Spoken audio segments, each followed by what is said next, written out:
என்னுடைய கவனமான நேயர்களே, உங்க எல்லாருக்கும் நான் வணங்குறேன். சிவனுடைய சூத்திரங்களை பத்தி தமிழ்ல மொழிபெயர்ச்சி பண்ணப்பட்ட ஓஷோவோட சொற்பொழிவுகள். இது 5வது பகுதியோட தொடர்ச்சி. 5வது பகுதியோட தொடர்ச்சிய நம்ம இந்த 6வது பகுதியில கேட்க ஆரம்பிக்கலாம்.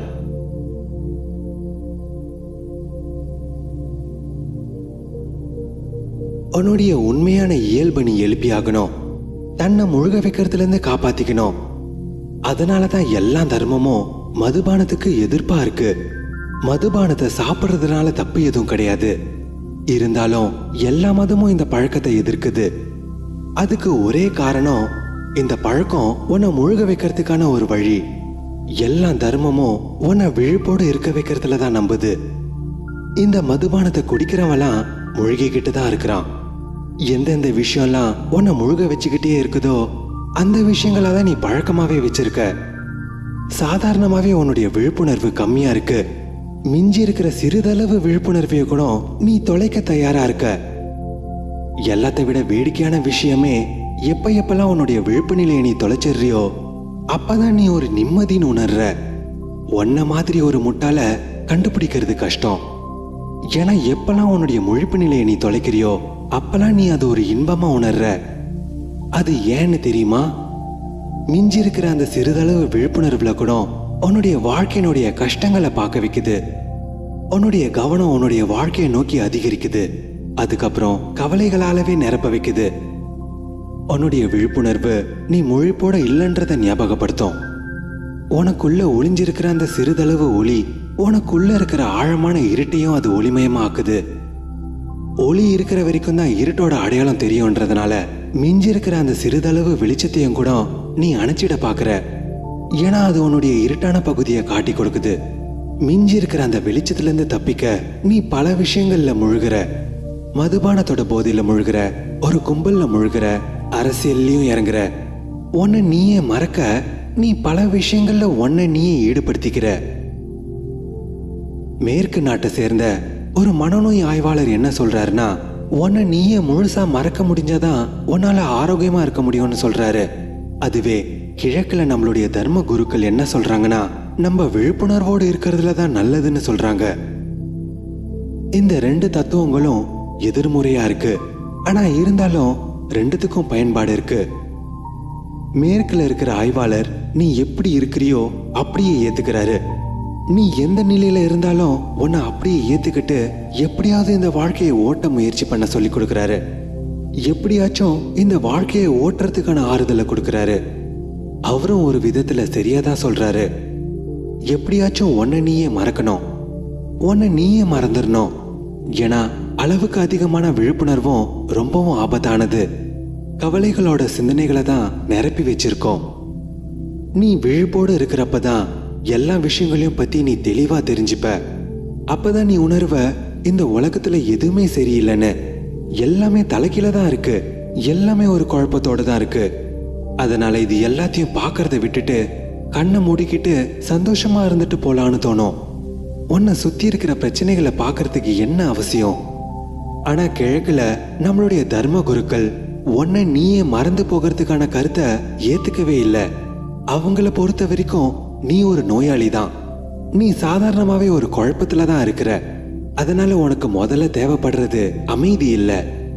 பிரச்சனைகள் எவ்வளவுதான் வளர்ந்துகிட்டே போனாலும் பரவாயில்ல, உனக்குள்ள எவ்வளவு கவலைகள் நிறைவேறினாலும் பரவாயில்ல. ஏன்னா இந்த வேதனைகள் தான் உன்னை மாற வைக்குது, ஒரு விதமான புரட்சியை ஏற்படுத்த வைக்குது. உதாரணத்துக்கு, ஒருத்தவர் கேன்சர் நோயால பாதிக்கப்பட்டிருக்காரு. அவரை குணப்படுத்த முடியாதுன்னு தெரிஞ்சு போச்சு. அந்த வழியிலிருந்து தப்பிக்கிறதுக்காச்சும் மார்பினை பயன்படுத்துறோம். ஆனா கிழக்குல தர்மகுருக்கள் என்ன சொல்றாங்கன்னா, வலியை மறைக்கிறதுனால புரட்சிகரமா மாற முடியாது. உன்னை நீயே எழுப்ப முயற்சி பண்ணணும். எல்லாத்தையும் சுதாரிக்க முடியும். மனுஷன் இப்ப இருக்கிற நிலை அவனுடைய நிரந்தரமான நிலை கிடையாது. அவனுடைய முதன்மையான நிலையும் கிடையாது. நீ இன்னும் உன்னுடைய யாத்திரையை தொடங்கவே இல்லை. உன்னுடைய யாத்திரையோட வாசல்ல நின்னுகிட்டு இருக்கிற. உன்னுடைய யாத்திரையை நீ தொடங்கிட்டனா ஒரு பெரும் ஆனந்தத்துக்கான ஒரு அனுபவமா இருக்கும்.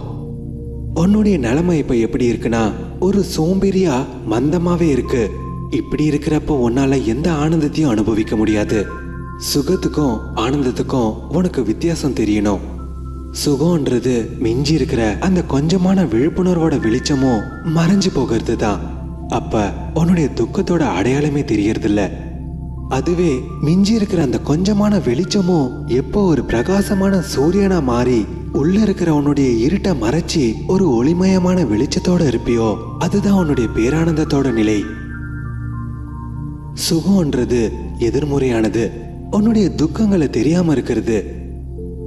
பயங்கரமான ஒரு தலைவலிக்கு மருந்து ஒரு சுகத்தை கொடுக்குது, ஆனந்தத்தை இல்ல. அந்த மருந்து உன்னை வலி தெரியாம வச்சுக்குது, ஒரு விதமான மயக்க நிலையிலேயே வச்சிருக்கோம்.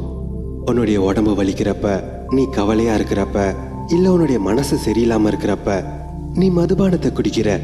அது குடிச்சதுக்கு அப்புறம் தான் எல்லாமே சரியா இருக்கிற மாதிரி உணர்ற. சோகமா இருந்த குடிக்காரன் சாராய கடையை விட்டு திரும்பி வர்றப்ப சந்தோஷமா ஆடிக்கிட்டு வரான். மிஞ்சி இருக்கிற அந்த சிறிதளவு விழிப்புணர்வை நீ அடகு வச்சுட்டு தான் அந்த சுகத்தை வாங்குற. நீ இதே மாதிரியே பண்ணிக்கிட்டு இருக்கிற வரைக்கும் உன்னால என்னைக்குமே உண்மையான ஆனந்தம்ன்றது என்னன்றதை உன்னால உணர முடியாது. ஏன்னா சுகம்ன்றது உன்னுடைய துக்கத்தை மறைக்க வைக்கிறதுக்கான ஒரு நிலை தான். ஆனா உண்மையான ஆனந்தம்ன்றது எப்போதுமே உன்னுடைய உள்ளுணர்ச்சியை நீ அனுபவிச்சுக்கிட்டு இருக்கிற மாதிரி மறந்து போகிற இயல்பே இருக்கக்கூடாது. உன்னுடைய முழு நினைவும் உன்னுடைய உள்ளுணர்வை மட்டுமே கவனிச்சிட்டு இருக்கிற மாதிரி.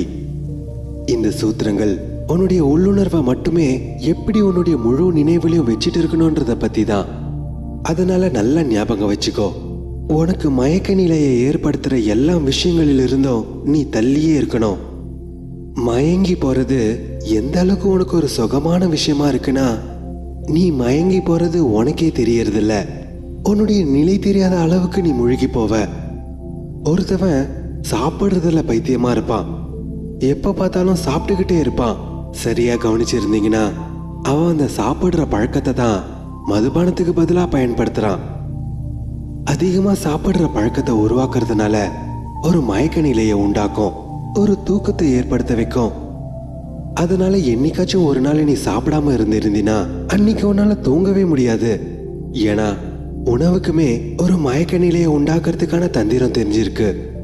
அதனால ஒருத்தவன் 24 மணி நேரமும் சாப்பிட்டுக்கிட்டே இருக்கிறானா அந்த சாப்பிட்டுக்கிட்டே இருக்கிற பழக்கத்திலேயே அவன் போதையை தேடிக்கிறான். இன்னொரு மனுஷன் அவனுடைய குறிக்கோளை அடையறதுக்கான போதையில இருப்பான். கோடி ரூபாய் சம்பாதிக்கிற வரைக்கும் அவன் ஓய்வே எடுக்க கூடாதுன்னு முடிவு பண்ணிட்டான். அதை அடையறதுக்காக அவன் ராபகலுமா வேலை செய்வான். அவனுடைய முழு கவனத்தையும் அவன் ஈடுபடுத்துறான். அவனுடைய மனசுக்குள்ள ஒரே கணக்கு தான் ஓடிக்கிட்டு இருக்கும், அந்த 1 கோடியை தொடர்றதுக்கான கணக்கு. அவனுக்கு வேற எந்த கவலையும் இருக்காது. அவனுக்கு இருக்கிற ஒரே கவலை அந்த 1 கோடியை எப்படி அடையணும்ன்ற கவலை மட்டும்தான். ஆனா என்னைக்கு அவன் அந்த 1 கோடி ரூபாவை அடையறதுல அவன் வெற்றி அடைஞ்சிட்டானோ அன்னைக்கு அதை விட பெரிய கவலை அவனை சூழ்ந்திருக்கும். அதுக்கப்புறம் அந்த 1 கோடி ரூபாவை வச்சு என்ன பண்ண போறான்ற கவலை தான் இருக்கும். ஒரு பைத்தியங்களோட ஹாஸ்பிட்டல்ல 3 பேரை ஒரே சிறையிலே அடைச்சி வச்சிருந்ததா கேள்விப்பட்டிருந்தேன். 3 பேருமே ஒரே நேரத்துல தான் பைத்தியமாயிருக்காங்க. 3 பேருமே ரொம்ப காலமா பழக்கமுள்ள நண்பர்களா இருந்திருக்காங்க. ஒரு ஆய்வாளர் இவங்களை சோதனை செய்ய வராரு. இவங்களுக்கு சிகிச்சை கொடுக்கிற வைத்தியரை பார்த்து அந்த 1ஆம் நம்பர் நோயாளி எப்படி பைத்தியமானாருன்னு கேட்கிறாரு. அதுக்கு அந்த வைத்தியர் என்ன சொல்றாரு, அந்த 1ஆம் நம்பர் நோயாளி ஒரு கயிறுல இருக்கிற முடிச்சியை அவுக்கிறதுக்கு அவர் முயற்சி பண்ணிட்டு இருந்தாரு. அந்த முடிச்சியை அவரால் அவுக்க முடியல, அதனாலே அவர் பைத்தியமாயிட்டாரு. சரி, அந்த 2ஆம் நம்பர் நோயாளி எப்படி பைத்தியமானாருன்னு கேட்கிறாரு. அதுக்கு அவருடைய வைத்தியர் என்ன சொன்னாரு, அந்த 2ஆம் நம்பர் நோயாளி அந்த முடிச்சி அவுக்கிறதுல அவர் வெற்றி அடைஞ்சிட்டாரு, அதனாலே அவர் பைத்தியமாயிட்டாரு.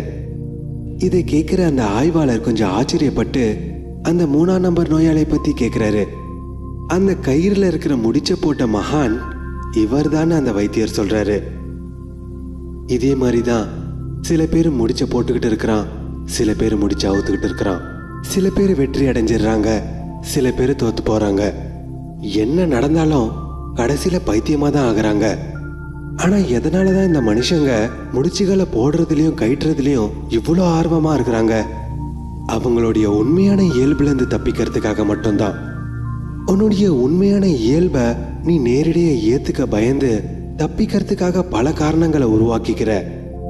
ஏதோ ஒரு முக்கியமான கடமையை நீ செய்யற மாதிரியோ, ஏதோ அவசரமா ஊருக்கு கிளம்புற மாதிரியோ, இல்ல ஒரு தேர்தலில் நின்று ஜெயிக்கிற மாதிரியோ, இல்ல பணம் சம்பாதிக்கிறதுல பைத்தியமாக்குற மாதிரியோ இந்த மாதிரி ஏதாவது ஒரு விஷயத்துல உன்னை ஈடுபடுத்திக்கிட்டே உன்னுடைய உண்மையான இயல்புல இருந்து நீ தப்பிச்சுக்கிட்டே இருப்ப. திடீர்னு ஒரு நாள் உன்னுடைய உண்மையான முகத்தை நீ நேரடியா சந்திச்சு ஆகணும். உன்னுடைய உண்மையான முகத்தை நீ நேரடியா சந்திச்சு ஆகணும்ன்ற பயம் உனக்குள்ள இருக்கு. தன்னுடைய உண்மையான இயல்பை நீ சந்திக்கணும்னு நினைச்சாலே உன்னுடைய கைகால்லாம் உதறுது. உன்னுடைய ஆத்மாவை நீ தெரிஞ்சுக்கணும்னு நீ பல தடவை நினைச்சிருப்ப. ஆனா உன்னை நீயே சரியா புரிஞ்சுக்கிறப்பதான் தெரியும் எல்லா தடவையும் உன்னுடைய இயல்புல இருந்து தப்பிக்க தான் நீ முயற்சி பண்ற.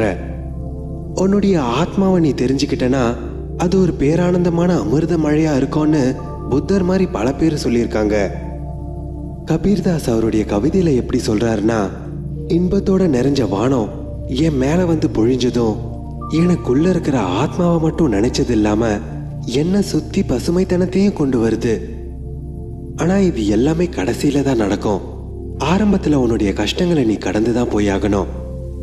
ஏன்னா ஜென்ம ஜென்மமா உன்னை நீயே ஏமாத்திக்கிட்டே இருக்க பல பொய்களை உருவாக்கி வச்சிருக்க.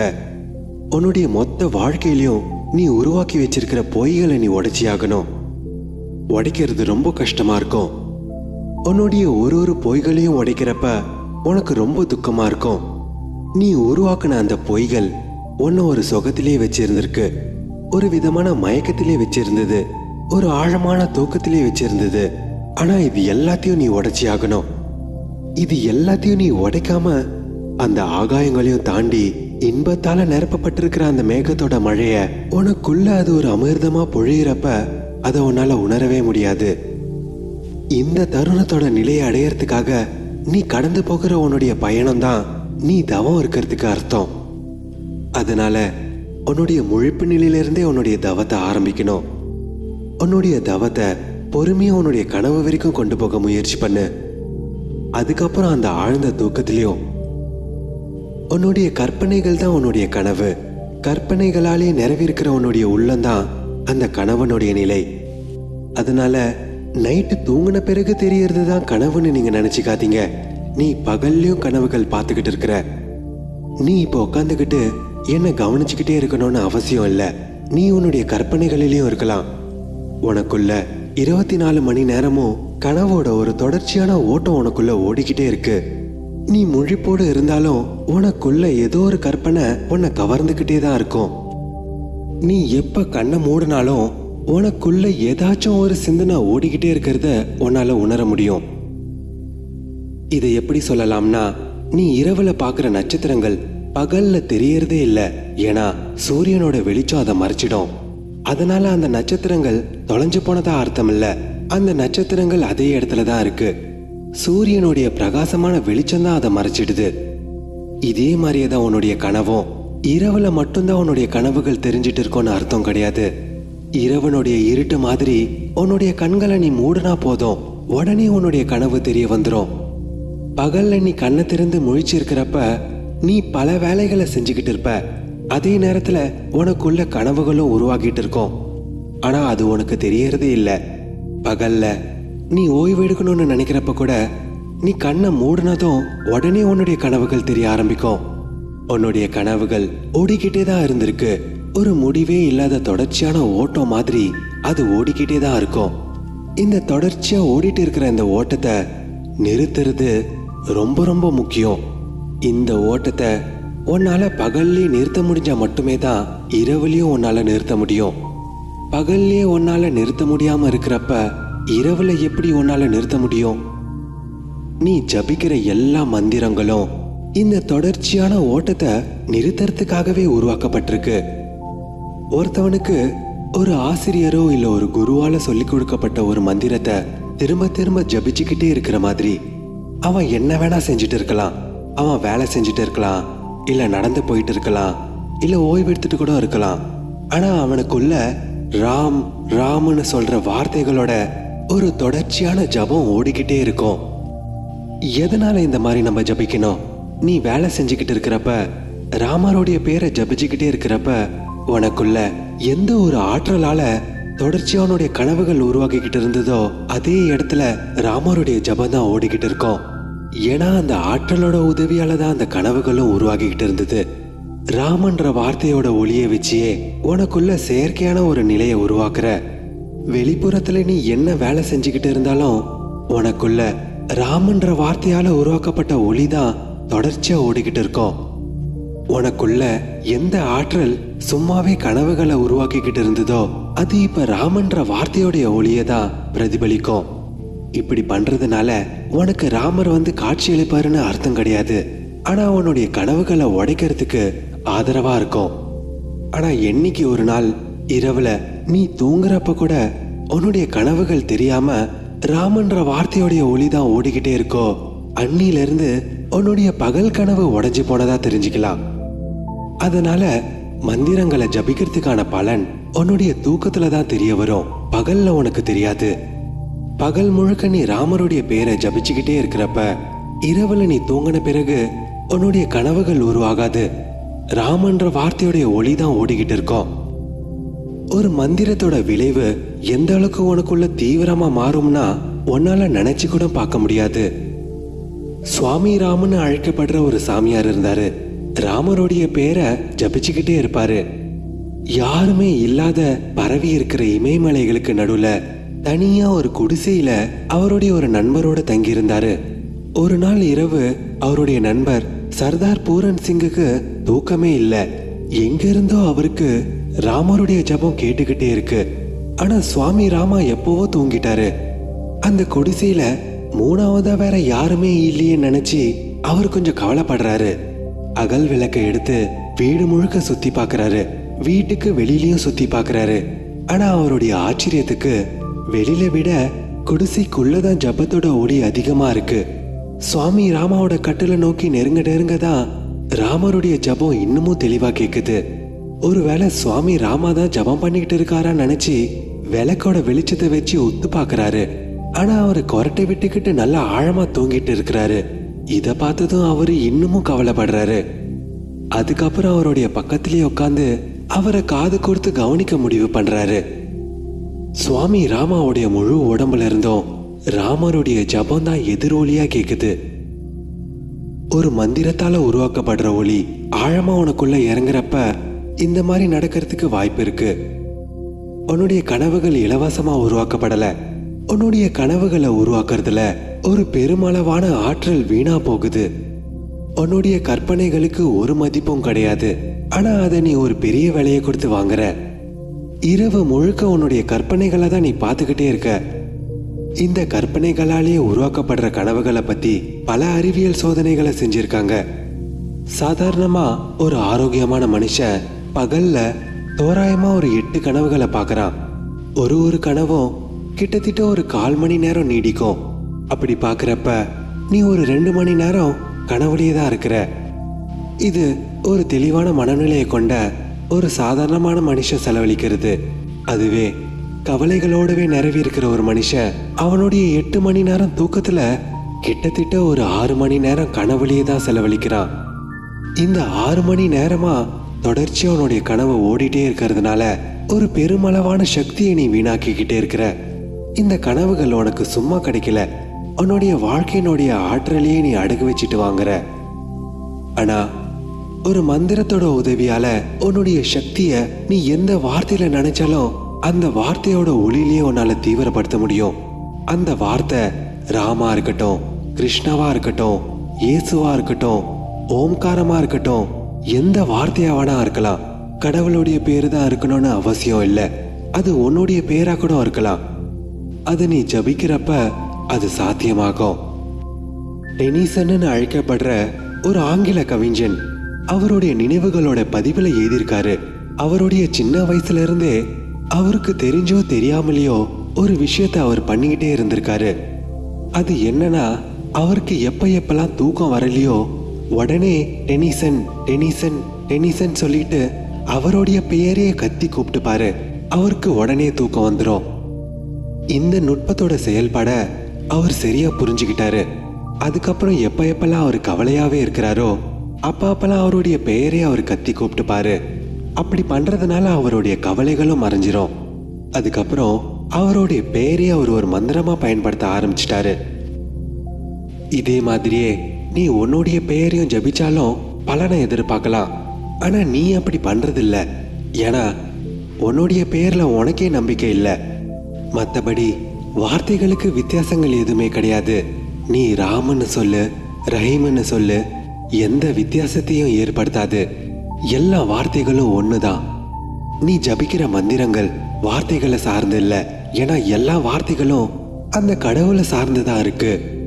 நீ எந்த வார்த்தையை வேணா பிடிச்சு அதை மந்திரமா ஜபிக்கிறப்ப அதுல இருந்து உனக்குள்ள ஒரு சங்கீதம் உருவாகும். அந்த சங்கீதத்திலிருந்து ஏற்படுற ஒளியினால உன்னுடைய கற்பனைகள் உருவாகிறதுக்கான ஆற்றலுமே கரைஞ்சு போகும். மந்திரங்கள் உன்னுடைய கனவுகளை அழிக்கிறதுக்கான ஒரு பயன்பாடு மட்டும்தான். மந்திரங்களை ஜபிக்கிறதுனால அந்த பெருமாத்மாவை அடைஞ்சிருவன்றது அர்த்தம் கிடையாது. ஆனா உன்னுடைய கனவுகளை அழிக்கிறது அந்த பெரும் ஆத்மானுடைய நிலையை அடையறதுக்காக ஒரு முக்கியமான படி. மந்திரங்களை ஜபிக்கிறது ஒரு பயிற்சி மாதிரி, ஒரு விதிமுறை மாதிரி, சுத்தி மாதிரி இருக்கிற ஒரு ஆயுதம் மாதிரி. இந்த ஆயுதத்தை பயன்படுத்தி தான் உன்னுடைய கனவுகளை நீ உடைச்சி நொறுக்கணும். வார்த்தைகளாலேயே உருவாக்கப்பட்ட கனவுகளை வார்த்தைகளாலேயே உருவாக்கப்பட்ட ஒரு ஆயுதத்தால தான் உடைக்க முடியும். வார்த்தைகளாலேயே உருவாக்கப்பட்ட ஒரு சுத்தி கேட்கறதுக்கு வேணா பொய்யா இருக்கலாம், இருந்தாலும் இந்த சுத்தி ஒரு ஆயுதம் மாதிரி வேலை செய்யும். பொய்யான ஒரு நோய்க்கு உண்மையான ஒரு மருந்து கொடுக்கறது எப்போதுமே ஆபத்து. பொய்யான ஒரு நோய்க்கு பொய்யான ஒரு மருந்து தான் சரியானது. கற்பனைகள் தான் உன்னுடைய கனவு, ஆனா மந்திரங்கள் நிரந்தரமானது. மந்திரங்களும் கற்பனைகளோட ஒரு வடிவம் தான். ஆனா கனவுல வர கற்பனைகள் மாறிக்கிட்டே இருக்கும், எப்ப வேணாலும் கலைஞ்சிரும். ஆனா மந்திரம்ன்றது மாறாதது, ஒரே விதமானது. கொஞ்சம் கொஞ்சமா உன்னுடைய எல்லா கனவுகளுடைய ஆற்றலும் ஒரு மந்திரத்துல தீவிரமாகும். இன்னைக்கு ஒரு நாள் நைட்டு தூங்குறப்ப கூட உன்னுடைய கனவுலையும் மந்திரங்கள் ஓடிக்கிட்டே இருக்கோ, அன்னைக்கு உன்னுடைய கனவு நிலையில இருந்தும் நீ வெற்றி அடைஞ்சிட்டன்னு அர்த்தம். உன்னுடைய கனவுகள் உடைஞ்சதும் அடுத்ததா உன்னுடைய உண்மையோட பயணத்தை அந்த ஆழமான தூக்கத்தை நோக்கி கொண்டு போகணும். ஆனா நீ எல்லாமே தலைகீழ தான் பண்ணிக்கிட்டு இருக்க. உன்னுடைய கற்பனைகளுக்கு நீ ஆற்றல் கொடுத்துக்கிட்டே இருக்க. உனக்குள்ள ஓடிட்டு இருக்கிற தேவையில்லாத சிந்தனைகளுக்கும் நீ கவனத்தை செலுத்திட்டு இருக்க. உதாரணத்துக்கு நீ சும்மா தான் உட்காந்துக்கிட்டு இருப்ப, ஆனா திடீர்னு அரசியல்ல இறங்கணும்னு ஒரு சிந்தனை வரும். இப்படிதான் உன்னுடைய ஒரு கனவு ஆரம்பிக்கும். இதுக்கப்புறம் நீ ஜனாதிபதியா ஆகிற வரைக்கும் உன்னுடைய கனவு முடியறதில்ல. உன்னுடைய கனவுல நீ ஒரு ஜனாதிபதியா இருக்கிறத நினைச்சு நீ பயங்கரமா ரசிப்ப. இது எப்பேற்பட்ட முட்டாள்தனமான விஷயம்னு நீ சிந்திக்கவே மாட்ட. நீ பண்றது என்னன்னா, இந்த மாதிரி தேவையில்லாத ஒரு சிந்தனைக்கு உன்னுடைய ஆற்றலை நீ செலுத்திக்கிட்டு இருக்கிற. இப்படிதான் உன்னுடைய உள்ளமும் தேவையில்லாத சிந்தனைகளால நிரப்பப்பட்டிருக்கு. ஒரு மனுஷனுடைய முழு வாழ்க்கையை ஆராய்ச்சி பண்றப்ப 99% இந்த மாதிரி தேவையில்லாத சிந்தனைகளுக்கு தான் அவனுடைய நேரத்தை செலவழிக்கிறான். சொத்து சேர்க்கறதுக்கான சிந்தனை, ஒரு பெண்ணை அடையறதுக்கான சிந்தனை, பெரிய ஆளாகணும்னு ஒரு சிந்தனை. இது எல்லாத்தையும் நீ அடைஞ்சிட்டாலும் உனக்கு என்னதான் கிடைக்க போகுது? அமெரிக்கா நாட்டோட ஒரு பிரபலமான ஜனாதிபதி கால்வின் கூலிட்ஜ் ரொம்பவும் ஒரு அமைதியான மனுஷன். தெரியாம ஜனாதிபதி ஆயிட்டாரு. எப்போதுமே சாந்தமா இருக்கிற ஒரு மனுஷனுக்கு அப்பேற்பட்ட ஒரு நிம்மதியே இல்லாத ஒரு பதவியை அடையிறது ஆச்சரியமான விஷயம்தான். அப்பேற்பட்ட ஒரு பதவியை அடையறதுக்கு ஒரு பைத்தியகாரத்தனமான வெறித்தனம் வேணும். யார் எந்த அளவுக்கு பைத்தியகாரத்தனமா இருப்பானோ அவன்தான் மற்ற சின்ன பைத்தியங்களை பின்னாடி தள்ளிட்டு மேலே ஏறி வருவான். கூலிட்ஜ் மாதிரி ஒரு மனிதன் எப்படி அந்த பதவியை போய் அடைஞ்சான்றது ஒரு ஆச்சரியம்தான். ரொம்பவும் ஒரு சாந்தமான மனுஷன். வாயிலிருந்து வார்த்தையே வராது. ஒரு 10 வார்த்தை வாயை திறந்து பேசினாலும் அது பெரிய விஷயம்தான். அவருடைய பதவி காலம் முடிஞ்சதும் அடுத்த தேர்தலுக்கும் அவரையே நீக்க சொல்லி அவருடைய நண்பர்கள் அவரை வற்புறுத்துறாங்க. அதுக்கு அவரு வேணானே சொல்லிட்டாரு. எல்லாருடைய ஆதரவும் இருக்கிறப்ப ஏன் மறுக்கிறீங்கன்னு அவர்கிட்ட கேட்டாங்க. அதுக்கு அவர் என்ன சொன்னாரு, நான் ஒரு தடவை தப்பு பண்ணது போதும், அதை நான் திரும்பவும் பண்ண விரும்பல. இந்த பதவியை அடைஞ்சதுக்கு எனக்கு கிடைச்சது எதுவுமே கிடையாது. இதுக்காக நான் இன்னொரு 5 வருஷத்தை செலவழிக்க எனக்கு விருப்பம் இல்லை. ஏன்னா இந்த பதவிக்கு அப்புறம் உயர்ந்ததா வேற எந்த பதவியும் கிடையாது. நான் ஒரு ஜனாதிபதியா இருந்தது எனக்கு போதும். ஒருவேளை இதுக்கும் உயர்ந்ததா பதவி இருந்திருந்ததுன்னா கனவு இன்னமும் நீடிச்சிருக்கும். உனக்கு தெரியாத ஒரு விஷயம் என்னன்னா, எவன் ஒருத்தவன் தன்னுடைய எல்லா கனவையும் அவன் சாதிச்சிட்டானோ அவனை மாதிரி ஒரு தோல்வியாளரை உன்னால பார்க்கவே முடியாது. எந்த கனவை அடையறதுக்காக நீ இவ்வளோ நாளா கஷ்டப்பட்டு ஓடிட்டு இருந்தியோ அந்த விஷயத்தை நீ அடைஞ்ச பிறகுதான் உணர்வ எனக்கு கிடைச்சது எதுவுமே இல்லைன்னு. இதை மறைக்கிறதுக்காக நீ மற்றவங்க கிட்ட வேஷம் போடுற. ஓட்டத்துல உனக்கு பின்னாடி தங்கி போனவங்களுக்கு நீ கையை காட்டிக்கிட்டு சிரிச்சுக்கிட்டு இருப்ப. நீ அடைஞ்ச விஷயத்த ஒரு வெற்றிக்கான அடையாளமா காமிச்சுப்ப. ஆனா உண்மையை பார்க்க போனா நீ தோத்து போயிருப்ப. இதை புரிஞ்சிக்க தெரியாதவங்க பின்னாடி வரவங்க இன்னமும் ஓடிக்கிட்டு இருப்பாங்க. இந்த உலகத்துல வெற்றி அடைஞ்சவங்க எல்லாரும் அவங்களுடைய அடைதலுக்கு அப்புறம் அவங்களுக்கு கிடைச்சது எதுவுமே இல்லைன்றத நேர்மையா ஒத்துக்கிட்டாங்கன்னா தன்னுடைய கனவை நிஜமாக்கணும்னு சொல்லிக்கிட்டு ஓடிட்டு இருக்கிற கும்பல்ல பாதி பேரு நின்னுடுவாங்க. கும்பல்ல ஓடிட்டு இருக்கிறவங்கள பாதி பேரு தன்னுடைய கனவை நிஜமாக்கணும்னு சொல்லிக்கிட்டு போட்டி போடுறத நிறுத்திடுவாங்க. ஆனா வெற்றி அடைஞ்சவங்க அவங்களுடைய அகங்காரத்தையும் தாண்டி இதை ஒத்துக்கிறது ரொம்ப கஷ்டம். தன்னுடைய அடைதலை ஒரு பெரிய சாகசம் மாதிரி காமிச்சுப்பாங்க. தன்னுடைய அடைதலுக்கு அப்புறம் ஏதோ பெருசா சாதிச்ச மாதிரி வேஷம் போடுவாங்க. ஒருத்தவனோட சட்டை கிழிஞ்சதுன்னா அவன் மற்றவனுடைய சட்டையும் கிழிக்க முயற்சி பண்ணுவான். இல்லைன்னா அவன் மட்டும் தனியா தெரிவான். அப்படி இருந்தா ரொம்ப அசிங்கமா இருக்கும்னு சொல்லி நீ எல்லாருடைய சட்டையும் கிழிஞ்சு போகணும்னு எதிர்பார்ப்ப. எப்பெல்லாம் உனக்குள்ள கனவோட ஒரு ஓட்டம் ஓட ஆரம்பிக்குதோ அப்பப்பெல்லாம் நீ முழிச்சுக்கிட்டு நீ என்ன பண்றன்றத பார்க்கணும். குழந்தைங்க ஷேக் சில்லியோட நகைச்சுவை கதைகளை படிக்கிற மாதிரி தான் அந்த கதைகளும் ஒன்ன மாதிரியே நகைச்சுவையா தான் இருக்கு. உன்னுடைய மனசும் ஷேக் சில்லியை போலதான். நீ கனவுகளை பார்த்துக்கிட்டு இருக்கிற வரைக்கும் நீயும் ஒரு ஷேக் சில்லி தான். ஷேக் சில்லி தேவையில்லாத சிந்தனைகளை தான் சிந்திச்சுக்கிட்டு இருப்பான். அந்த சிந்தனைகளையும் உண்மை நினைச்சுப்பான். நல்ல வேலை கடவுள் இந்த சிந்தனைகளை உண்மையாக்கல. ஏன்னா அந்த கனவுகளை உண்மையாக்குறதுக்கு ஒரு மிகப்பெரிய சக்தி தேவை. அந்த கனவுகள் உண்மையானா கூட உன்னுடைய கைக்கு கிடைக்கிறது எதுவுமே கிடையாது. கடைசியில சாம்பல் தான் மிஞ்சி இருக்கும். இந்த பிரபஞ்சத்துல எல்லா அடைதலும் கடைசியில சாம்பலா தான் போய் முடியுது. இந்த சாம்பல் அடையறதுக்குள்ள உன்னுடைய வாழ்க்கை உன் கை நழுவி போயிருக்கும். அதுக்கப்புறம் திரும்பி போகிறதுக்கு வேற எந்த வழியும் இருக்காது. அதுக்கப்புறம் இதை மறைக்கிறதுக்கான எண்ணம் தான் மிஞ்சி இருக்கும். உன்னுடைய வாழ்க்கைய பலி கொடுத்து நீ அடைஞ்ச விஷயங்கள் எதுவுமே வீணா போகலன்னு நீ ஏதோ பெருசா அடைஞ்சதுக்கான வேஷத்தை போடணும். உன்னுடைய கற்பனைகள் தான் உன்னுடைய கனவு. அதனால தேவையில்லாத கற்பனைகளுக்கு உன்னுடைய கவனத்தை நீ செலவழிக்காத. உனக்குள்ள கனவுகள் ஓட ஆரம்பிக்குதுன்னா நீ உன்னை நீயே தட்டி எழுப்ப முயற்சி பண்ணணும். எவ்வளோ சீக்கிரம் முடியுதோ உன்னுடைய கனவை நீ உடைக்கணும். உன்னுடைய கனவுகளை உடைக்கிறதுக்காக மந்திரங்கள் தான் உபயோகமா இருக்கும். மந்திரங்களை சம்பந்தமா நம்ம இன்னமும் பேசலாம். எப்படி ஒரு மந்திரத்தை பயன்படுத்துறத பத்தி. மந்திரங்களை பயன்படுத்துறது மூலமா கண்டிப்பா உன்னுடைய கனவுகளை உடைக்க முடியும். எந்த விவேகமும் இல்லாம தன்னை பத்தி எந்த உணர்வும் இல்லாம இருக்கிறது தான் அந்த ஆழமான தூக்கம், அந்த சுசுக்தினுடைய நிலை. வெளிப்புறத்தை பத்தியான உணர்வும் இல்லாம உன்னுடைய உள்ளுணர்வும் இல்லாம உன்னுடைய எல்லா விவேகமும் மறந்து உன்னுடைய சுய நினைவும் இல்லாம இருக்கும். அந்த ஆழமான தூக்கத்துல எந்த உணர்வுகளே இல்லாத ஒரு கல்லு மாதிரி இருப்ப. ஆனா உன்னுடைய வாழ்க்கை எந்த அளவுக்கு தொல்லையா இருக்குன்னா ஒரு ஆழமான தூக்கத்தை கடந்த பிறகு காலையில எழுந்ததும் என்ன ஒரு பேரானந்தமான தூக்கம்னு நினைப்ப. யோசிச்சு பாருங்க, உங்களுடைய வாழ்க்கை எந்த அளவுக்கு நரகமா மாறி போயிருக்குன்னா உனக்கு உன்னுடைய ஆழமான தூக்கத்துல தான் உனக்கு ஒரு சுகம் கிடைக்குது. மயக்க நிலையில தான் உன்னால சுகத்தை உணர முடியுது. மற்றபடி உன்னுடைய வாழ்க்கை முழுக்க நீ துக்கத்தை தான் அனுபவிச்சுட்டு இருக்க. ஒரு நல்ல தூக்கம் கிடைச்சாலே அது ஒரு நிம்மதின்னு நினைக்கிற. ஆனா தூக்கம்ன்றது ஒரு மயக்க நிலை. அதுவும் ஒரு விதத்துல சரிதான். ஒரு நல்ல தூக்கமே உனக்கு போதும்னு நினைக்கிற. ஏன்னா உன்னுடைய வாழ்க்கை முழுக்க வேதனைகளும் கவலைகளும் தவிர்த்து வேற எதுவுமே இல்லை. கொஞ்ச நேரம் ஓய்வெடுத்தாலே எல்லாமே சரியா இருக்கும்னு நினைக்கிற. ஏன்னா உன்னுடைய தூக்கத்துல நீ பாத்தீனா ஒண்ணுமே இருக்கிறது இல்ல. வெளி உலகமும் தெரியாது, உள்ளுலகமும் தெரியாது. எல்லாமே இருட்டுல மறைஞ்சு போயிருக்கோம். ஆனா உனக்கு ஒரு ஓய்வு கிடைக்குது. அந்த ஓய்வு எடுத்துமே நீ என்ன பண்ண போற? காலையில எழுந்ததும் நீ அதே ஓட்டத்தை தான் நீ திரும்பவும் ஆரம்பிக்க போற.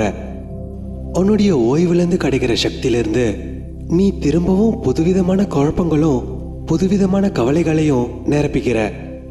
தினைக்கும் ஓய்வு எடுக்கிற, தினைக்கும் கவலைகளை வளர்க்குற. உன்னுடைய தூக்கத்துல உனக்கு இந்த அளவுக்கு நிம்மதி கிடைக்குதுன்னா அதுக்கு என்ன காரணம்? அதுக்கு காரணம் அங்க உனக்கு எந்த தொல்லைகளும் இல்லை, எந்த கவலைகளும் இல்லை. உன்னுடைய எல்லா பிரச்சனைகளும் நீ மறந்து இருக்கிற.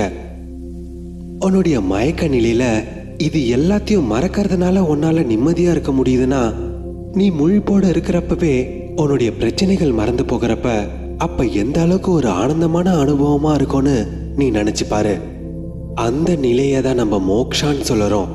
அதுதான் நிர்வாணம், ஒரு மகா ஆனந்தத்தோட ஒரு அனுபவம். உன்னுடைய தூக்கத்துல உனக்கு ஒரு இன்பம் கிடைக்கிறதுக்கு காரணம் உன்னுடைய கவலைகள் அங்க தெரியறதில்ல. அதுவே உன்னுடைய பிரச்சனைகள் உண்மையாலுமே மறைஞ்சு போயிருந்ததுன்னா உன்னுடைய கவலைகளும் உன்னுடைய கண்ணுக்கு தெரியாம இருந்தா 24 மணி நேரமும் நீ ஓய்வுல இருக்கிற மாதிரி உன்னுடைய ஆழமான தூக்கத்திலையும் நீ அந்த அளவுக்கு நிம்மதியா இருந்திருக்க மாட்ட. பல முயற்சிக்கு அப்புறம் சில பேரால தான் இந்த நிலையை அடைய முடியும். இந்த மாதிரி 24 மணி நேரமும் தொடர்ந்து உன்னுடைய அமைதியான நிலையை உன்னால பராமரிக்க முடிஞ்சதுன்னா அந்த பேரானந்தமான ராஜ்யத்தை எப்படி உன்னால அனுபவிக்காம இருக்க முடியும்? அதனால கொஞ்சம் நல்லா சிந்திச்சு பாரு. உன்னுடைய சமாதி நிலைன்றது உன்னுடைய ஆழமான தூக்க நிலை மாதிரி தான். ஒரே ஒரு வித்தியாசம் தான் இருக்கு. உன்னுடைய சமாதி நிலையில நீ முழிப்போட இருப்ப. அந்த துரிய நிலையும் அந்த சுசுக்தியினுடைய நிலை மாதிரி தான். வித்தியாசம் என்னன்னா உன்னுடைய துரிய நிலையில பிரகாசம் பரவி இருக்கும், சுசுக்தியினுடைய நிலையில இருட்டு மட்டும்தான் இருக்கும். உதாரணத்துக்கு நீ நினைச்சுக்கோ, உன்னுடைய மயக்க நிலையில உன்ன ஒரு ஸ்ட்ரெச்சர்ல வச்சு ஒரு திறந்த பூங்காவனத்துக்குள்ள கொண்டு வந்திருக்காங்க. எடுத்ததும் சூரியனுடைய வெளிச்சம் உன் மேல படும். வீசுற காத்து உன் மேல பட்டு தடவிக்கிட்டே போகும். பூக்களோட வாசம் உன்னுடைய சுவாசம் முழுக்க பரவி இருக்கும். புத்துணர்ச்சியான காலை பனி உன் மேல படும். இது எல்லாமே நடந்துகிட்டு இருக்கும். ஆனா உனக்கு எதுவுமே தெரியாது. ஏன்னா மயக்க நிலையில இருக்கிறது நீ மட்டும்தான், உன்னை சுத்தி இருக்கிற விஷயங்கள் இல்ல. 2 மணி நேரம் கழிச்சு உன்னுடைய மயக்கம் தெளிஞ்ச பிறகு ஒரு ஆழமான ஓய்வு எடுத்த மாதிரி இருக்கும். அந்த பனி, பூக்களுடைய வாசம், சூரியனுடைய வெளிச்சம், வீசி போகிற காத்து, இது எதையும் நீ உணர்ந்திருக்க மாட்ட. ஆனா உன்னுடைய ஆழமான ஓய்வுல இருந்து எழுந்ததும் உன்னுடைய ஓய்வு தான் ரொம்ப சுகமா இருந்ததுன்னு சொல்லுவ. கொஞ்ச நேரம் யோசிச்சு பாரு. நீ முழிப்போட இருந்திருந்தீன்னா அந்த காலை பனி உன்னை புத்துணர்ச்சியா ஆக்கியிருக்கோம். சூரியனுடைய வெளிச்சத்தை அனுபவிச்சிருக்க முடியும். அந்த பூக்களுடைய வாசத்தை அனுபவிச்சிருக்க முடியும். சலசலன்னு வீசுற காத்து அந்த மரங்களுக்கு இடையில ஒரு சங்கீதத்தை உருவாக்கும். இது எல்லாத்தையும் நீ முழிப்போட அனுபவிக்கிறப்ப அது எப்பேற்பட்ட ஆனந்தமா இருக்கும்னு நினைச்சு பாரு. உன்னுடைய ஆழமான தூக்க நிலையில நீ எதை அனுபவிக்கிறியோ அதையே தான் புத்தரோ சிவனோ இல்ல மகாவீரோ விழிப்புணர்வோட இருக்கிறப்ப அனுபவிக்கிறாங்க. உன்னுடைய தூக்கத்தை கடந்து நீ முழிச்ச பிறகு ஒரு விதமான உணர்ச்சியை உன்னால உணர முடியும். அந்த சுகமான உணர்ச்சி எப்படிப்பட்டதுன்னு உன்னால வார்த்தையால சொல்ல முடியல. உன்னுடைய தூக்கம் எந்த அளவுக்கு ஆழமா இருக்குதுன்னா காலையில விடிஞ்சதும் ஒரு விதமான புத்துணர்ச்சியை கொண்டு வர. ஒருத்தவன் நைட்டு நல்லா தூங்கின பிறகு அவனுடைய முகத்துல ஒரு புத்தத்துவமான தெளிவு இருக்கும். முக்கியமா குழந்தைங்க எல்லாரையும் விட நல்லா ஆழமா தூங்குவாங்க. குழந்தைங்க வளர வளர அவங்களுடைய கவலைகளும் வளர்ந்துகிட்டே போகும். சின்ன குழந்தைங்களை காலையில எந்திரிக்கிறப்ப பார்த்துருந்தீங்கன்னா அவங்களுடைய தூக்கம் களையறதுக்கு முன்னாடி அவங்களுடைய முகத்துல ஒரு புத்தத்துவமான புத்துணர்ச்சி இருக்கும். ஏதோ அவங்களுக்குள்ள ஒரு பேரானந்தமான அனுபவத்தை அனுபவிக்கிற மாதிரி இருக்கும். உன்னுடைய ஆழ்ந்த தூக்கத்துல எல்லா கவலைகளும் மறைஞ்சு போயிருக்கும். ஆனா அந்த இடத்துல விவேகம் இருக்கிறது இல்ல. அதுவே அந்த துரிய நிலையில, அந்த சமாதியினுடைய நிலையில கவலைகள் இருக்காது. அதே நேரத்துல விவேகமும் இருக்கும். இந்த 3 நிலைகளையும் அனுபவிச்சு முன்னுக்கு வரவன் தான் ஒரு உண்மையான வீரன்னு சொல்ல முடியும். இந்த 3 நிலைகளையும் நீ கடந்து போகணும். ஆனா எந்த நிலை கூடயும் நீ கலந்துடக்கூடாது. இந்த 3 நிலைகளையும் தாண்டி போறவன் தன்னையே இது எல்லாத்தையும் விட்டு தனியா பாக்குறவன், அவன் தான் உண்மையான வீரன். இப்படி வீரத்தனமா இருக்கிறது தான் சிவமயமா இருக்கிறது. அப்பேற்பட்ட சமாதி நிலையை அடைஞ்சவங்கள தான் நம்ம மகாவீரன்னு சொல்ல முடியும். ஒரு மகாவீரனுக்கு அர்த்தம் கௌரி சங்கர் மாதிரி ஒரு உச்சியான மலையை ஏறி சாதிக்கிறது இல்ல. ஒரு மலையே ஏறதுக்கான தைரியத்தை நீ உண்டாக்கி இருந்தாலும் அந்த மலையினுடைய உச்சி உன்னுடைய கடைசி இலக்கு இல்ல. அந்த நிலவுலயும் போய் காலை வச்சவனையும் நம்ம மகாவீரன்னு சொல்ல முடியாது. தைரியமான முயற்சியா இருந்திருக்கலாம், ஆனா அந்த நிலாவை போய் அடையிறது கடைசி இலக்கு இல்ல. எவன் ஒருத்தவன் தன்னுடைய ஆத்மாவை அனுபவிச்சுட்டானோ, தன்னுடைய உண்மையான இயல்பு தெரிஞ்சுக்கிட்டானோ அவனை தான் நம்ம மகாவீரன்னு சொல்லணும். உன்னுடைய பெரும் ஆத்மானுடைய நிலையை அடையிற மாதிரி உச்சகட்டமான நிலை வேற எதுவுமே கிடையாது. அந்த பெரும் ஆத்மானுடைய நிலையை தாண்டி இன்னமும் கடந்து போகிறதுக்கு வேற எந்த பாதையும் மிஞ்சிருக்காது. இந்த கடைசி நிலையை அடையிறவனை தான் நம்ம மகாவீரன்னு சொல்லணும். இந்த கடைசி நிலையை அடையாத வரைக்கும் ஒரு மகாவீரனை ஏத்துக்க முடியாது. அந்த நிலவையும் போய் அடைஞ்ச பிறகு என்ன நடக்கும்னு நினைக்கிற? இன்னமும் உன்னுடைய தேடலோட பயணத்தை வளர்த்துக்கிட்டே போக தான் நினைப்ப. அடுத்ததா செவ்வாய் கிரகத்தை நோக்கி ஓடுவ. அதுக்கப்புறம் அந்த செவ்வாய் கிரகத்தையும் நீ அடைஞ்சிருவ. இங்க முழு பிரபஞ்சமே பரவி திறந்து கிடக்குது. எவன் ஒருத்தவன் கடந்து போகிறதுக்கு வேற எந்த நிலைகளும் இல்லாம அந்த கடைசி எல்லை வரைக்கும் போய் அடைஞ்சிட்டானோ அவனை மட்டுமே தான் நம்ம ஒரு மகா வீரனாவே சொல்ல முடியும். எதுக்காக நம்ம ஒரு மகா வீரன்னு சொல்லணும்? ஏன்னா அவனை மாதிரி ஒரு மிகப்பெரிய தைரியசாலி வேற யாருமே கிடையாது. தன்னுடைய சுயத்தை பத்தியே தெரிஞ்சுக்க முயற்சி பண்றவன் மாதிரி ஒரு தைரியசாலி வேற யாருமே கிடையாது. அதை விட கஷ்டமான பயிற்சியுமே வேற எதுவுமே கிடையாது. இந்த பயிற்சியில நீ எதிர்கொள்ற கஷ்டங்களை மாதிரி வேற எந்த பயணத்திலையும் கிடையாது. இந்த நிலையை அடையறதுக்கு நீ எந்த அளவுக்கு தவம் இருக்க வேண்டியது இருக்குன்னா வேற எந்த நிலையை அடையறதுக்கும் நீ இந்த அளவுக்கு தவம் செஞ்சிருக்க மாட்ட. தன்னை பத்தி தெரிஞ்சுக்கிறதுக்கான பயணம் இருக்கிறதுலே கஷ்டமானது. ஒரு கூர்வான கத்தி மேல நடக்கிற மாதிரி. அதனாலேயே நீ தன்னை பத்தி தெரிஞ்சுக்காம இந்த சமுதாயத்துல நீ இங்கேயும் அங்கேயுமா ஓடிக்கிட்டு இருக்கிற. ஆத்மாவை பத்தி நீ எவ்வளவுதான் ஞானம் சேகரிச்சாலும் அதை அடையறதுக்கான தைரியம் உனக்குள்ள வரமாட்டேங்குது. கஷ்டமா இருக்கும்ன்ற பயம் உனக்குள்ள புகுந்துருது. அந்த பயம் உன்னை இறுக்கி பிடிச்சிக்குது. எல்லாத்தை விட கஷ்டமான விஷயம் என்னன்னா, இந்த பாதையில நீ தனியா தான் போய் ஆகணும். இந்த உலகத்துல நீ எல்லா இடத்துக்கும் நீ யார வேணா உன் கூட கூட்டிட்டு போகலாம். இந்த ஒரு இடத்துக்கு நீ தனியா தான் போய் ஆகணும். உன்னுடைய மனைவியும் உன் கூட இருக்காது, உன்னுடைய நண்பனும் உன் கூட இருக்க மாட்டான், இல்ல எந்த சொந்தக்காரனும் உன் கூட இருக்க மாட்டாங்க. அது மட்டும் இல்லாம உன்னுடைய குருவும் உன் கூட இருக்க மாட்டாரு. அவரால் திசையை மட்டும்தான் காமிக்க முடியும். புத்தரும் உனக்கு திசைகளை மட்டும்தான் காமிக்கிறாரு. நீ தான் அந்த திசையை நோக்கி போகணும். ஆனா நீ தனியா இருக்கிறதுல பயப்படுற. உன்னை சுத்தி பலவிதமான மக்கள் இருக்கிறாங்க. அதே நேரத்துல பலவிதமான கனவுகளும் இருக்கு. அதுல சில கனவுகள் ரொம்பவும் சுவாரஸ்யமாவும் இருக்கு. அதுல உன்னுடைய ரசனைகளும் கலந்துருக்கு. இது எல்லாத்தையும் கலைச்சி உன்னுடைய எல்லா கனவுகளையும் உடைச்சி தன்னுடைய உண்மையை தேடி யாத்திரைக்கு கிளம்புறது ரொம்ப கொஞ்சம் பேரு தான். அதுலயும் பாதி பேரு பாதி வழியே திரும்பி போயிடுவாங்க. 1,00,000 பேர் கிளம்பி போற யாத்திரையில ஒருத்தவனால மட்டும்தான் இலக்க போய் அடைய முடியுது. அதனாலதான் அந்த நிலைய நம்ம வீரேஷ்னு சொல்றோம்.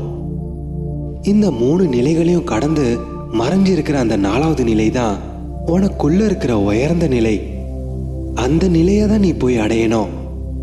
இந்த நிலையை போய் அடையறதுக்கான வழி எப்படி இருக்கும்னா, நீ முழிப்போட இருக்கிறப்பவே நீ இன்னமும் விழிப்புணர்வோட இருக்கணும். இப்போ உன்னுடைய விழிப்புணர்வுடைய விளக்கு விட்டு விட்டு தான் எரிஞ்சிட்டு இருக்கு. அதனால நீ விழிப்புணர்வோட ஒரு தீப்பந்தமா மாறணும். இந்த தீப்பந்தத்தோட தான் நீ உன்னுடைய கனவுக்குள்ள நுழையணும். அதுக்கப்புறம் உன்னுடைய கனவுலையும் உன்னுடைய விழிப்புணர்வு தீப்பந்தம் மாதிரி எரியணும். அப்பதான் உன்னுடைய கனவுகளும் எரிஞ்சு சாம்பலாகும். உன்னுடைய கனவுல உன்னுடைய விழிப்புணர்வு எந்த அளவுக்கு பிரகாசமா எரியணும்னா அந்த விழிப்புணர்வோட வெளிச்சம் அந்த ஆழமான தூக்கத்திலையும் போய் சேரணும். என்னைக்கு உன்னுடைய ஆழமான தூக்கத்திலையும் உன்னுடைய விழிப்புணர்வோட வெளிச்சத்தோட இருக்கிறியோ அன்னில இருந்தே நீ தைரியமா இருக்கிறத தொடங்கிட்ட. ஒரு வீரனா இருக்க தொடங்கிட்ட. உன்னுடைய கோவிலுக்கு நீ முதல் முறையா அறிமுகமாகிற. தீர்வே இல்லாத ஒரு பேரானந்தமான நிலையா இருக்கும். ஆனா இதுக்கு இடையில இருக்கிற பாதைய நீ கடந்துதான் போய் ஆகணும். அதுக்கு என்ன விலையோ அது நீ கொடுத்துதான் ஆகணும். எந்த அளவுக்கு நீ பேரானந்தத்தை அனுபவிக்கணுமோ அந்த அளவுக்கு நீ விலைய கொடுத்தாகணும். இதை விட மலிவான வழி வேற எதுவுமே கிடையாது. நிறைய பேரு இந்த அனுபவம் சுலபமா கிடைக்கணும்னு எதிர்பார்த்துட்டு இருக்கிறாங்க. பல குறுக்கு வழிகளை தேடிட்டு இருக்கிறாங்க. அதை பூர்த்தி பண்ணவும் பல போலியான குருக்களும் இருக்கிறாங்க. மூட நம்பிக்கையான விஷயங்களை சொல்லி அவங்கள ஒரு மயக்கத்திலே வச்சிருப்பாங்க. கையில கயிறு கட்ட சொல்லுவாங்க, தானம் பண்ண சொல்லுவாங்க, கோவில் கட்ட சொல்லுவாங்க. அவங்க சொல்றது எல்லாத்தையும் நம்ப சொல்லுவாங்க. இதெல்லாம் தான் ரொம்ப மலிவான விஷயங்கள். இந்த மாதிரி மூட நம்பிக்கையான விஷயங்களை பண்றதுனால உனக்கு எதுக்குமே தீர்வு கிடைக்காது. உன்னை நீயே ஏமாத்திக்கிட்டு தான் இருப்ப. நீ சுயமா அந்த பயணத்துல இறங்கினாதான் தெரியும். இன்னும் பல பேரு இன்னமும் பலவிதமான குறுக்கு வழிகளை கண்டுபிடிக்கிறான். சில பேரு கஞ்சாவை அடிச்சுட்டே சமாதியினுடைய நிலையில இருக்கிறன்னு நினைச்சுப்பான். பாங்கு பால குடிச்சதும் ஞானம் ஊதியம் ஆயிடுச்சுன்னு நினைச்சுப்பான். ஆயிரக்கணக்கான சாது சன்னியாசிங்க இப்படிதான் சுத்திட்டு இருக்கிறாங்க. அது மட்டும் இல்லாம மேற்குல இதோடைய பயன்பாடு இன்னமும் தீவிரமாயிடுச்சு. மாரிஜுவானா, ஹஷிஷ் மாதிரி இன்னமும் தரமான கஞ்சா வகைகள் இருக்கு. அது மட்டும் இல்லாம LSD மாதிரி ரசாயன போதைகளும் கண்டுபிடிச்சு வச்சிருக்காங்க. ஒரே சொட்டுலயே நீ அந்த சமாதி நிலையை அடைஞ்சிருவ. உடனடியா காஃபி தயாரிக்கிற மாதிரி உடனடியா நீ சமாதி நிலையை அடையலாம். ஒரு மாத்திரையோட போதையில அந்த ஞானத்தை அடையிறது அந்த அளவுக்கு சுலபமா இருந்திருந்தா இந்நேரம் இந்த உலகத்துல இருக்கிறவங்க எல்லாரும் அந்த சமாதி நிலையை அடைஞ்சிருக்கணும். நீங்க நினைக்கிற மாதிரி அந்த நிலையை அடையிறது அந்த அளவுக்கு சுலபம் கிடையாது. ஆனா நம்மளுடைய மனசு எப்பவுமே ஒரு சுலபமான வழியை தான் தேடிக்கிட்டே இருக்கும். நீ இருக்கிற இடத்துல இருந்தே அந்த மோட்ச நிலையை அடையணும்னு நினைக்கிற. இடையில இருக்கிறவனுடைய பாதையை தவிர்க்கவே முடியாது. அந்த பாதையை நீ கடந்து போகிறப்பதான் அந்த மோட்ச நிலையை நீ அடைய முடியும். உன்னுடைய பாதையை நீ கடந்து போறது ஒரு பயணம் மட்டும் இல்ல, உன்னுடைய வளர்ச்சியும் தான். எல்லாரும் இந்த பாதைய ஒரு வெளிப்புறமான பயணமா நினைச்சுக்கிறாங்க. லண்டன்ல ஃப்ளைட் ஏறி நேரா டெல்லியில வந்து இறங்குற மாதிரி இடியில இருக்கிற தூரம் உனக்கு தெரியறதே இல்லை. ஆனா லண்டன்ல ஏறுற அதே மனுஷன்தான் டெல்லியிலயும் வந்து இறங்குவான். நீ ஃப்ளைட்டை ஏறி வர்றதுனால எந்த ஒரு மாற்றத்தையும் உருவாக்காது. அந்த தூரமான பயணம் தான் சுலபமாச்சு. அதனால நேரடியா கடந்து போறதுக்கான கஷ்டம் அவனுக்கு தெரியாது. இது மேலோட்டமான உன்னுடைய உடலை சார்ந்த பயணம். ஆனா நீ இருக்கிற இடத்துல இருந்தே அந்த மோட்ச நிலையை போய் சேர்றதுக்கு எந்தவித விமானமும் கிடையாது. அந்த மாதிரி பண்ண முடியும்னு சொல்றவங்க உன்னை ஏமாத்திக்கிட்டு இருக்கிறாங்க. ஏன்னா இந்த பயணம் ஒரு இடத்துல இருந்து இன்னொரு இடத்துக்கு போற மாதிரி இல்ல. உன்னுடைய இருக்கிற வாழ்க்கை நிலையில இருந்து இன்னொரு வாழ்க்கை நிலையை போய் அடையிறது தான். அதை நீ நேரடியா கடந்து போகிறப்பதான் அதோடைய கஷ்டம் தெரியும். அந்த வழிதான் உனக்குள்ள மாற்றத்தை கொண்டு வரும், இன்னமும் வளர்றதுக்கான வாய்ப்பை கொடுக்கும். அந்த வழி தவிர்க்க முடியாதது. இந்த வழியை அனுபவிக்காம யாராலையும் அந்த நிலையை அடைய முடியாது. இதை தவிர்க்கிறதுக்காக நீ வேற குறுக்கு வழிகளை தேட முயற்சி பண்ணா அது உன்னை நீயே ஏமாத்திக்கிற மாதிரி. மேற்குல நிறைய பேர் இந்த நிலையை அடையறதுக்காக பல குறுக்கு விதமான பாதைகளை தேடிட்டு இருக்கிறாங்க. அதனாலேயே மகேஷ் யோகி மாதிரி ஆட்கள் சொல்லி கொடுக்கிற முறைகள் ரொம்பவும் பிரபலமா இருக்கு.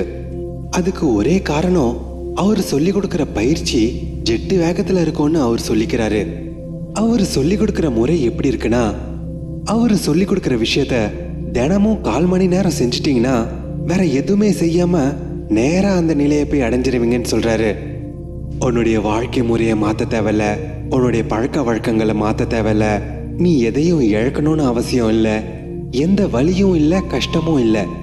1/4 மணி நேரம் உட்காந்து அவர் சொல்லி கொடுக்கிற மந்திரத்தை மட்டுமே ஜபிச்சா போதும்னு சொல்றாரு. அவரு சொல்லி கொடுக்கிற மந்திரத்துல தான் எல்லாமே இருக்குன்னு சொல்றாரு. மந்திரங்கள் விலை மதிப்புள்ளது. அதனால மந்திரங்கள் மட்டுமே எல்லாமே கிடையாது. மந்திரங்களை ஜபிக்கிறதுனால உன்னுடைய கனவுகளை உடைக்க முடியும், உன்னுடைய உண்மையை அடைய முடியாது. கனவுகளை உடைக்கிறது உன்னுடைய உண்மையை அடையறதுக்கான பயணத்துல ஒரு பகுதி தான். மந்திரங்களை மட்டுமே ஜபிச்சு எல்லாத்தையும் அடையணும்னு நினைக்கிறவங்க தன்னையே ஏமாத்திக்கிட்டு இருக்கிற மாதிரி. இன்னமும் சரியா புரிஞ்சுக்காதவங்க, இந்த புரிதலே இல்லாதவங்களுக்கு அந்த அடைதல் ரொம்ப தூரம். கடந்து போக வேண்டிய பாதை ரொம்பவும் கடுமையானது. இந்த கடுமைத்தனத்தை நீ ஏத்துக்கிட்டு தான் ஆகணும். ஒரு பெரும் அளவான முயற்சி செய்யறதுக்கான ஊக்கம் வேணும், உறுதியான எண்ணம் வேணும். உன்னை நீயே முழுசா இழக்கிறதுக்காக தயாரா இருக்கணும். உன்னை நீயே முழுசா இழக்க தயாரா இருந்தா மட்டும்தான் அந்த மோட்ச நிலையை உன்னால அடைய முடியும். வேற எந்த விதமா முயற்சி செஞ்சாலும் அதுக்கு மதிப்பு இருக்காது. உன்னை நீயே முழுசா விட்டு கொடுத்தாகணும். என்னுடைய இந்த சொற்பொழிவை கடைசி வரைக்கும் கவனமா கேட்டதுக்கு உங்க எல்லாருக்கும் நான் நன்றி கடன் பட்டுக்கிறேன். இந்த மொழிபெயர்ப்பு என்னால முடிஞ்ச வரைக்கும் ஒரு நேர்மையான முயற்சி. எனக்கு தெரிஞ்ச ஞானத்துல இருந்தும் எனக்கு தெரிஞ்ச வார்த்தைகள் இருந்தும் இதை நான் மொழிபெயர்ப்பு பண்ணியிருக்கேன். உணர்வுகளையும் அனுபவங்களையும் யாராலையும் முழுசா மொழிபெயர்ப்பு பண்ண முடியாது. அதனால நீங்க கேட்குற வார்த்தைகளிலேயே மாட்டிக்காதீங்க. உங்க சுய அனுபவத்திலேருந்து இதை தெரிஞ்சுக்க பாருங்க. சிவசூத்திரங்களை பத்தியான ஓஷோட சொற்பொழிவுகள் இங்கேயே முடியறதில்ல. இதோடைய தொடர்ச்சி அடுத்த பகுதியில் இருக்கு. என்னுடைய இந்த படைப்பு உங்களுக்கு பிடிச்சிருந்ததுன்னா என்னுடைய சேனலை மறக்காம சப்ஸ்கிரைப் பண்ணுங்க. உங்களுடைய விருப்பத்தையும் தெரிய வைங்க. மற்றவங்களுக்கும் இதை பகிர்ந்து கொள்ளுங்க.